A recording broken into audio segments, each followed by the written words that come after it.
কেউ যদি জীবনে খুব বেশি সফল হতে চায়, খুব বড় ব্যবসায়ী হতে চায়, খুব বড় আলেম হতে চায়, খুব বড় ডাক্তার হতে চায়, তাহলে আল্লাহ রাসূল যেমন খুব মহান নবী, মাকাম মাহমুদ, অনেক বড় কিতাব কোরআন, শেষ নবীর দায়িত্ব, সর্বশ্রেষ্ঠ নবীর দায়িত্ব, এত মহান জায়গা অর্জন করার জন্য, এত বড় দায়িত্ব অর্জন করার জন্য যেমন আল্লাহ তার রাসূলকে বলেছে আপনাকে রাতের সালাত আদায় করতে হবে, না হলে এই দায়িত্ব, এই সফলতা আপনি অর্জন করতে পারবেন না। ঠিক প্রত্যেক মানুষের ক্ষেত্রেও মানুষ যদি নিজ নিজ জীবনে বড় সফলতা অর্জন করতে চায়, খুব বড় পর্যায়ে পৌঁছতে চায়, তাহলে রাতের সালাতের বিকল্প নাই। রাতের সালাত আপনাকে অনেক দূর এগিয়ে নিয়ে যাবে।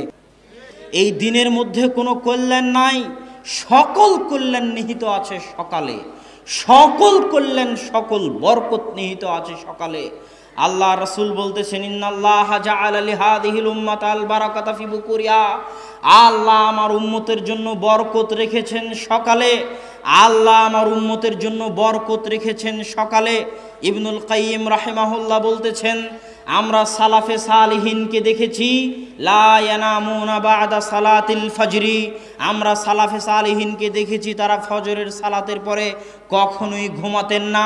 হাত্তা ফিস সিদ্দাহ ওয়া ফিস সাফার, যদিও তারা কঠিন অবস্থার মধ্যে থাকেন না কেন, কঠিন সফরে থাকেন না কেন, সফরে থাকলেও রাত জেগে কাজ করলেও তাদেরকে আমি ফজরের পরে ঘুমাতে দেখিনি।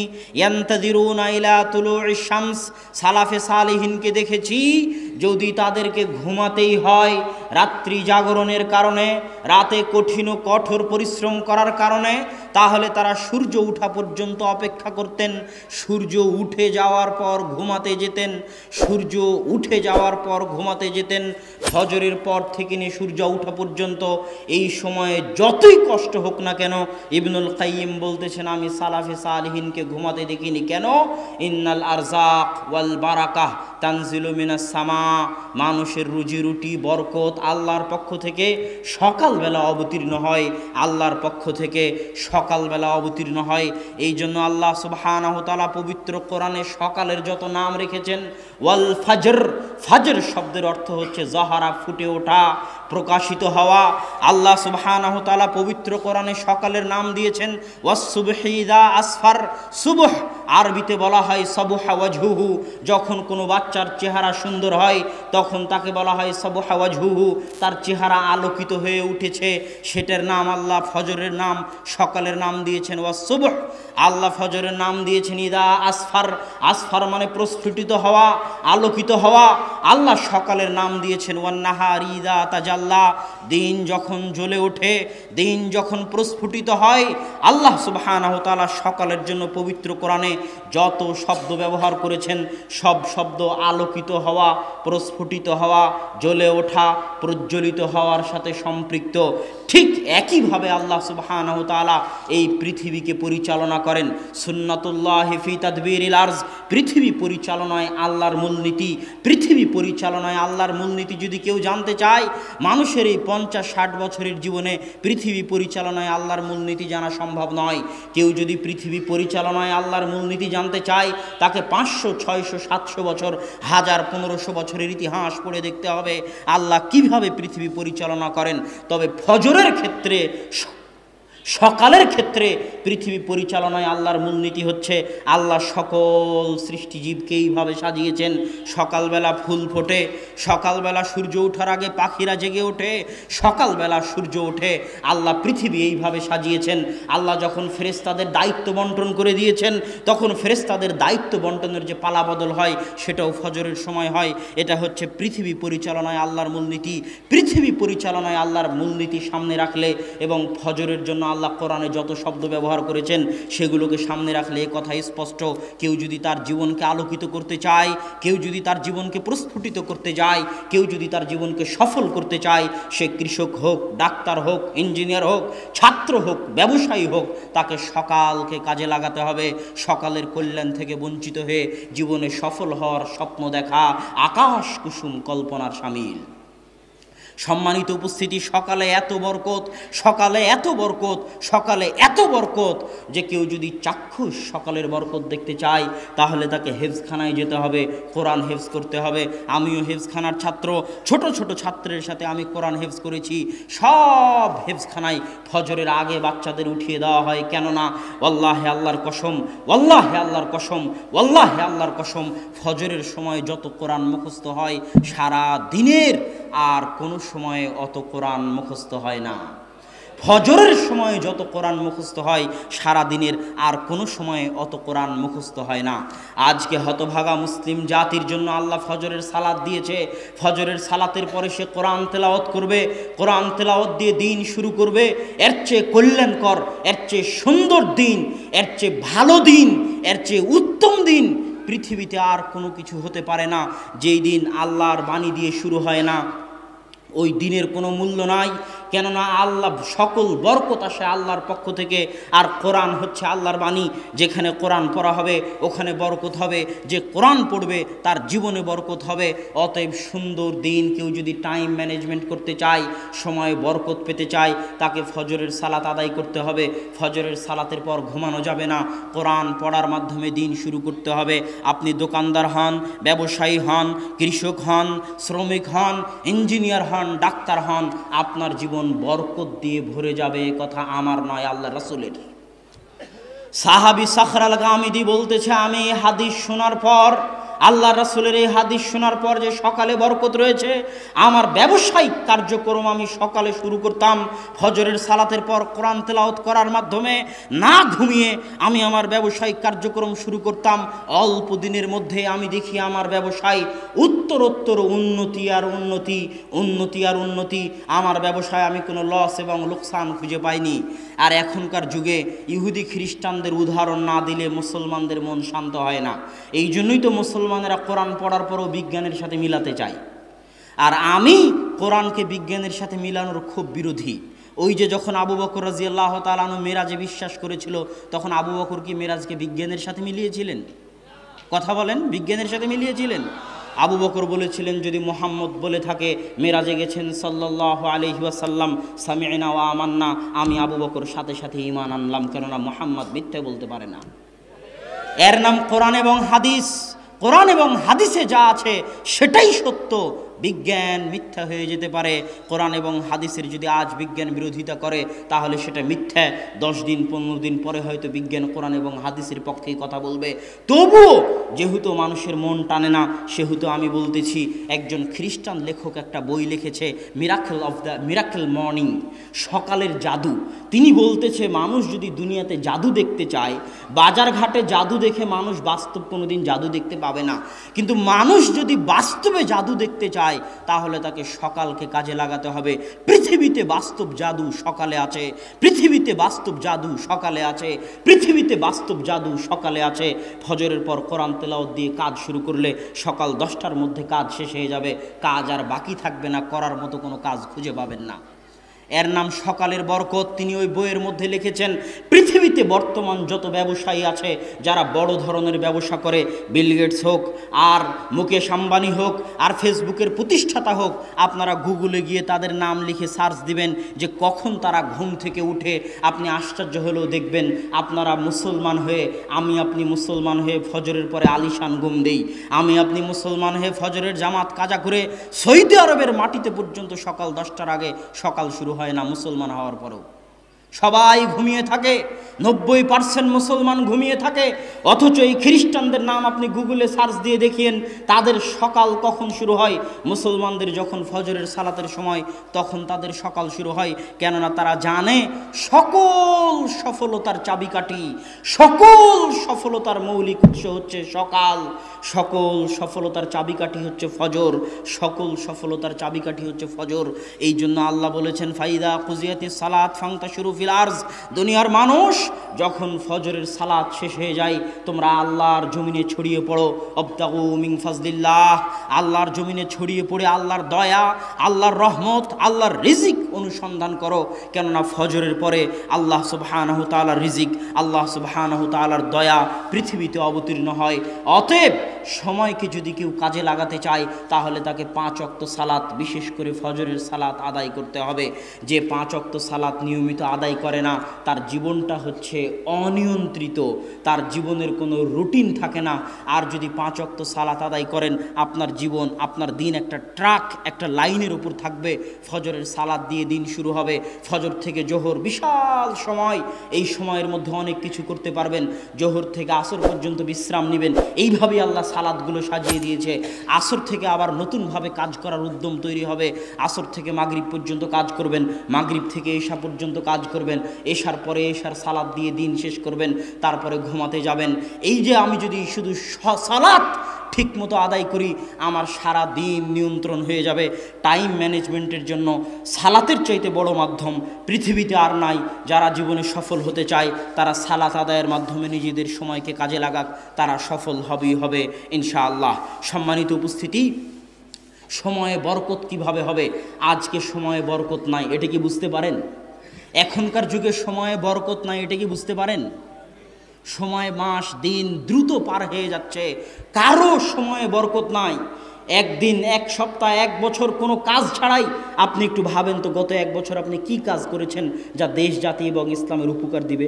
গতকাল আপনি সারাদিন কি এমন কাজ করেছেন যা দেশ জাতি এবং ইসলামের আপনার নিজের জন্য মৃত্যুর পর উপকার দিবে? কোনো কাজ খুঁজে পাবেন না। এইভাবেই দিন পার হয়ে যাচ্ছে সবার, সব মানুষের। এই জন্য আল্লাহ বলেছে ওয়াল আসর ইন্নাল ইনসানা লাফি খুসর, সব মানুষ সময় নষ্ট করে, সব মানুষ ধ্বংসের মধ্যে, ক্ষতির মধ্যে নিমজ্জিত। সময়ের বরকত উঠে গেছে। অথচ আমাদের সালাফে সালেহিন তাদের জীবনে সময়ের কত বরকত ছিল, কত বরকত ছিল, বেহিসাব বরকত ছিল তাদের জীবনে। স্বয়ং আল্লাহ রাসূল মাত্র 23 বছরের জীবনে সারা পৃথিবীতে বিপ্লব তৈরি করেছেন, আর আমরা 30-40 বছরও কিছু করতে পারি না। ইমাম নববী রাহিমাহুল্লাহ মাত্র 37-38 বছর বয়সে মারা গেছে, অথচ তার এমন কোনো বই নাই যে বই মুসলমানদের ঘরে স্থান পায়নি। অল্প বয়সে মারা গেছেন, অথচ এত খিদমত করে গেছেন। আল্লাহ তাদের সময়ে বরকত দিয়েছিল। আমাদের সময় হচ্ছে বরকতহীন সময়। কেউ যদি সময়ে বরকত পেতে চায় তাহলে কয়েকটি কাজ জরুরি। এক, সময়ে বরকত পাওয়ার জন্য জরুরি হচ্ছে আল্লাহ সুবহানাহু তাআলাকে স্মরণ করা, আল্লাহ সুবহানাহু তাআলার জিকির করা। আল্লাহ সুবহানাহু তাআলার স্মরণ করা এত বড় ইবাদত, এত বড় ইবাদত, এত বড় ইবাদত যে আল্লাহ সুবহানাহু তাআলা বলছেন ইউনুস যদি মাছের পেটে আমাকে স্মরণ না করত তাহলে আমি ইউনুসকে কিয়ামত পর্যন্ত মাছের পেটে রেখে দিতাম। আল্লাহকে স্মরণ করা এত বড় ইবাদত, আল্লাহকে স্মরণ করা এত বড় ইবাদত। আল্লাহ বলছেন ফাযকুরুনি আযকুরুকুম।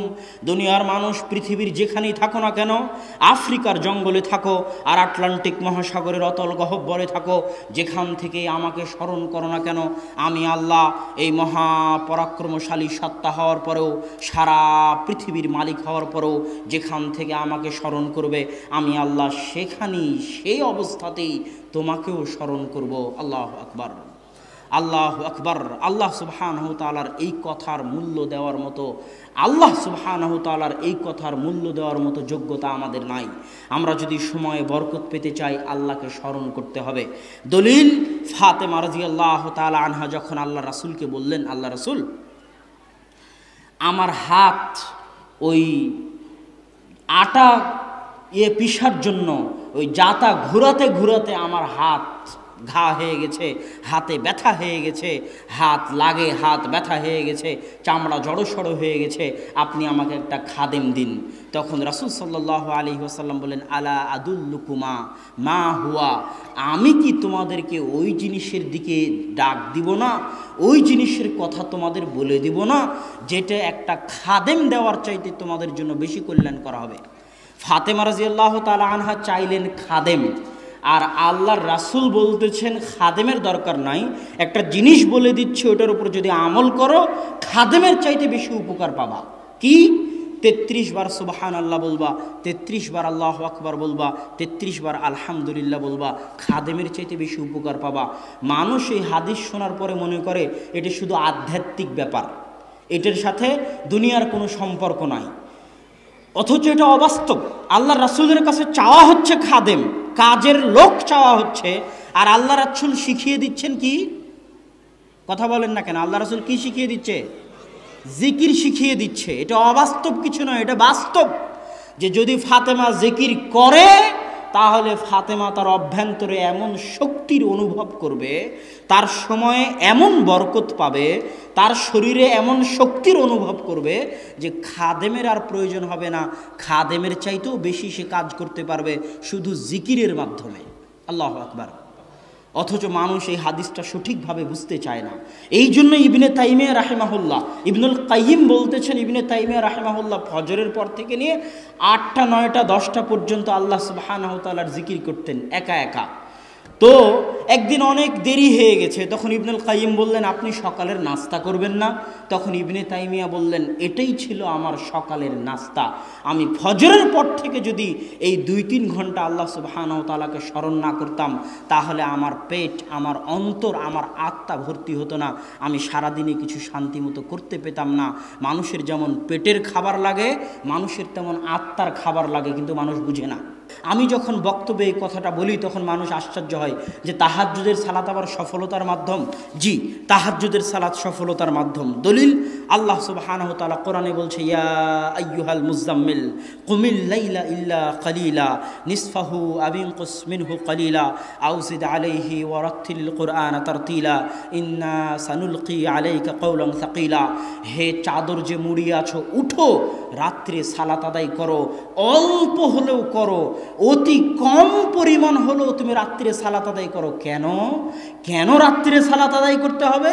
ইন্না সানুলকি আলাইকা কওলান সাকিলা, আমি অচিরেই তোমার উপর এত কঠিন, এত ভয়াবহ, এত গুরুত্বপূর্ণ দায়িত্ব দিতে যাচ্ছি, যেই কঠিন গুরুত্বপূর্ণ দায়িত্ব তুমি পালন করতে পারবে না যদি না তুমি রাত্রে সালাত আদায় করো। আর এক আয়াতে আল্লাহ সুবহানাহু ওয়া তাআলা বলছে, ওমিনাল লাইলি ফাতাহাজ্জাত বিহি নাফিলাতাল লাক আসা আন ইয়াবআসাকা রাব্বুকা মাকামান মাহমুদা। রাত্রে তাহাজ্জুদের সালাত আদায় করুন, কেননা আপনার প্রতিপালক আপনাকে অনেক উঁচু মর্যাদা দিতে চান, আর ওই উঁচু মর্যাদা পেতে চাইলে রাত্রে সালাত আদায় করতে হবে। এই দুটো আয়াত দিয়ে আমি আপনাকে বলতে চাচ্ছি, কেউ যদি জীবনে খুব বেশি সফল হতে চায়, খুব বড় ব্যবসায়ী হতে চায়, খুব বড় আলেম হতে চায়, খুব বড় ডাক্তার হতে চায়, তাহলে আল্লাহ রাসূল যেমন খুব মহান নবী, মাকাম মাহমুদ, অনেক বড় কিতাব কোরআন, শেষ নবীর দায়িত্ব, সর্বশ্রেষ্ঠ নবীর দায়িত্ব, এত মহান জায়গা অর্জন করার জন্য, এত বড় দায়িত্ব অর্জন করার জন্য যেমন আল্লাহ তার রাসূলকে বলেছে আপনাকে রাতের সালাত আদায় করতে হবে, না হলে এই দায়িত্ব, এই সফলতা আপনি অর্জন করতে পারবেন না। ঠিক প্রত্যেক মানুষের ক্ষেত্রেও মানুষ যদি নিজ নিজ জীবনে বড় সফলতা অর্জন করতে চায়, খুব বড় পর্যায়ে পৌঁছতে চায়, তাহলে রাতের সালাতের বিকল্প নাই। রাতের সালাত আপনাকে অনেক দূর এগিয়ে নিয়ে যাবে, আপনার ব্যক্তিগত, আপনার পারিবারিক, সামাজিক, রাষ্ট্রীয় সকল ক্ষেত্রে রাতের সালাত আপনাকে মহান সফলতা দিবে, এত কোনো সন্দেহ নাই। অতএব রাতের সালাত আদায় করতে হবে। আল্লাহ সুবহানাহু ওয়া তাআলা আমাদেরকে রাতের সালাত আদায়ের তৌফিক দান করুক, আল্লাহুম্মা আমিন। সম্মানিত উপস্থিতি, রাতের সালাতের অনেক ফজিলত আছে, যেটা আপনারা আব্বুর বক্তব্যে অনেক সময় শুনতে পাবেন যে রাতের সালাতের আরও কত ফজিলত আছে। আমি শুধু সফলতার সাথে সংশ্লিষ্ট ততটুকু বললাম। বক্তব্যের শেষে চলে এসেছি। সফলতাকে ধরে রাখার জন্য 2 থেকে 3টে জিনিস খুব জরুরি। সফল, আপনি সময় কাজে লাগালেন, সময়ে বরকত হলো, রাতে সালাত আদায় করলেন, সফল হচ্ছেন, কিন্তু এই সফলতাকে ধরে রাখতে হলে কয়েকটা জিনিস লাগবে। 1 দোয়া, 2 সবর, 3 বদ নজর, মানুষের হিংসা থেকে হেফাজত। আমি শেষটা দিয়ে শুরু করি। এই যে আব্বু বক্তব্যের আগে বলল, আমরা বাসায় অনেক সময় আলোচনা করি, আব্বুকে এভাবে বলতে নিষেধ করি, কেননা এমনিতেই আমাদের উপর মানুষের বদনজর এবং হিংসার অভাব নাই, তারপরও যখন আব্বু এভাবে বলে তখন কতজনের অন্তরে যে কত কি হয়, কতজনের অন্তর থেকে যে বদনজর এবং হিংসা বের হয় তা আল্লাহ সুবহানাহু ওয়া তাআলা জানে। আর আল্লাহর রাসূল বলেছে তাকদীরকে যদি কোনো কিছু পরাজিত করতে পারত তাহলে মানুষের বদনজর পরাজিত করতে পারত। বদনজর অনেক ভয়াবহ জিনিস, বদনজর অনেক ভয়াবহ জিনিস। জীবিত মানুষকে কবরে ফেলে দিতে পারে বদনজর, আল্লাহর রাসূল বলেছেন। জীবিত মানুষকে মৃত বানিয়ে দিতে পারে বদনজর, আল্লাহর রাসূল বলেছেন। বদনজর অনেক ভয়াবহ জিনিস। আপনি যখনই সফল হবেন তখনই মানুষের হিংসা, মানুষের বদনজরের শিকার হবেন। ইমাম বুখারী বলছে যখন তুমি আলেম হয়ে যাবে তখন তুমি অন্য আলেমের হিংসার শিকার হবে। ইমাম বুখারীর কথা, যখন তুমি আলেম হয়ে যাবে তখন অন্য আলেমের হিংসার শিকার হবে। হিংসা এবং বদনজর ভয়াবহ জিনিস, এটা থেকে বাঁচার চেষ্টা করতে হবে। সকাল এবং সন্ধ্যার দোয়াগুলো মুখস্থ করে নাস ফালাক ইখলাস পড়ার মাধ্যমে, নিজেকে ফু দেওয়ার মাধ্যমে বিসমিল্লাহি লা ইয়াযুররু মা ইসমিহি শাইউন ফিল আরদি ওয়ালা ফিস সামা ওয়া হুয়াস সামিউল বাসীর, এটা 3 বার পড়ার মাধ্যমে আউযু বিকালিমাতিল্লাহি তাম্মাহ মিন কুল্লি শাইতানিন ওয়া হাম্মাহ ওয়া মিন কুল্লি আইনিন লাম্মাহ, এই দোয়া পড়ার মাধ্যমে, এগুলোর মাধ্যমে নিজেকে বদনজর থেকে হেফাজত করার চেষ্টা করতে হবে। ছোট ছোট বাচ্চাকে ফু দিতে হবে এই দোয়াগুলো পড়ে, যেন তারা মানুষের বদনজর থেকে হেফাজতে থাকে। আপনি নিজেও যদি প্রশংসা করেন আপনার ছেলের, আপনি নিজেও যদি প্রশংসা করেন আপনার বউয়ের, তাহলে মাশাআল্লাহ বলবেন, বারাকাল্লাহ বলবেন। সৌদি আরবে যদি কোনো সৌদি ছেলের প্রশংসা করেন আর যদি বারাকাল্লাহ মাশাআল্লাহ না বলেন, তাহলে আপনার হাত পা ধরে মাশাআল্লাহ বারাকাল্লাহ বলিয়ে নিবে। কেননা শুধু প্রশংসা বদনজর হতে পারে, দোয়াবিহীন প্রশংসা বদনজর হতে পারে, দোয়াবিহীন প্রশংসা বদনজর হতে পারে। এই জন্য যেই আপনার প্রশংসা করুক না কেন তার মুখ থেকে দোয়া বের করিয়ে নেবেন, যে বারাকাল্লাহ বলে যাও, মাশাআল্লাহ বলে যাও, লা হাওলা ওয়ালা কুওয়াতা ইল্লা বিল্লাহ বলে যাও। যেই প্রশংসা করবে তার মুখ থেকে দোয়া বের করে নিতে হবে। আর আপনি নিজেও যখন প্রশংসা করবেন তখনও দোয়া করতে হবে, কেননা দোয়া ছাড়া প্রশংসা বদনজর। আল্লাহ যে কোনো সফলতা ধ্বংস হয়ে যেতে পারে বদনজর দিয়ে। আল্লাহ সুবহানাহু ওয়া তাআলা আমাদেরকে মানুষের বদনজর এবং হিংসা থেকে হেফাজতে রাখার তৌফিক দান করুক। আল্লাহুম্মা আমিন।